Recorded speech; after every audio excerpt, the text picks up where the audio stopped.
Alors on peut dire qu'une agression de la part une agression dont est victime un soignant dans le cadre de son travail doit être examinée du côté de la victime. Il faut se placer du côté de la victime. Donc à partir du moment où elle a un trouble, que ce soit un trouble physique, un trouble psychique ou un trouble moral, elle va être victime d'une agression. Et à partir de nous, on est saisi quand la personne se trouve lésée dans le cadre de son travail suite à un acte commis par un patient ou un accompagnant ou un tiers par rapport à la relation de soins. Le code pénal définit quand même précisément plusieurs types d'agressions. Alors nous avons un petit peu dans la gradation tout d'abord les injures privées.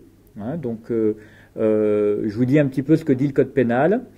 L'injure non publique envers une personne lorsqu'elle n'a pas été précédée de provocation est punie d'une amende, alors pas très élevée, 38 €, mais déjà le fait d'être injurié sur son lieu de travail est une infraction pénale qui peut être sanctionnée.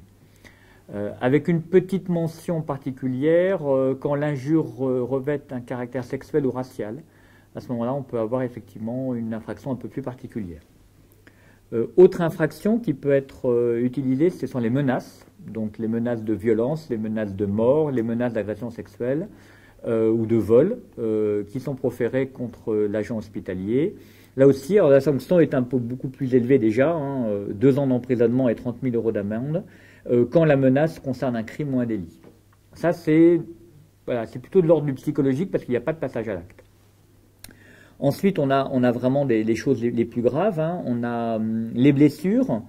Donc, on va plutôt partir dans la notion de blessure volontaire, même si on pourrait avoir des situations où l'agresseur n'a pas voulu blesser l'agent, mais simplement porter des coups. Enfin, je pense que l'hypothèse, quand même, c'est de vouloir blesser la personne. Donc là, eh bien, les violences ayant entraîné une mutilation ou une infirmité permanente sont punies de 10 ans d'emprisonnement et de 150 000 € d'amende. Donc on voit qu'on ne joue pas tout à fait dans le même tour déjà, même si donc il y a une gradation entre les violences ayant donné un faible dommage et les autres.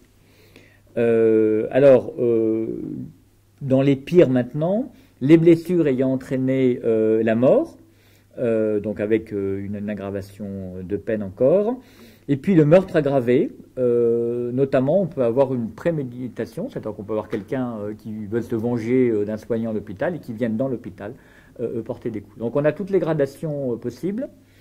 Alors un dernier élément qui est quand même intéressant, je trouve, c'est qu'on a voulu protéger particulièrement certaines catégories de la population contre ce genre d'actes en créant une aggravation de peine dans ces hypothèses-là, quand la victime fait partie, par exemple, d'une catégorie socio-professionnelle. Et par exemple, on a l'aggravation, par exemple, de l'infraction de blessure volontaire ou de blessure ayant entraîné la mort, une aggravation de peine quand l'infraction est commise sur un professionnel de santé, dans l'exercice ou du fait de ses fonctions, lorsque la qualité de la victime est apparue ou connue de l'auteur, est apparente, ou connue de l'auteur. Ça veut dire quoi? Ça veut dire qu'en général, l'infirmière, elle a une blouse blanche, on sait que c'est une infirmière. Si je menace ou je frappe une infirmière, j'encours une peine supplémentaire par rapport à si je faisais les mêmes infractions sur un autre citoyen. Voilà un petit peu les différentes gradations qu'on a de possibilités d'attaque pénale par rapport à ça.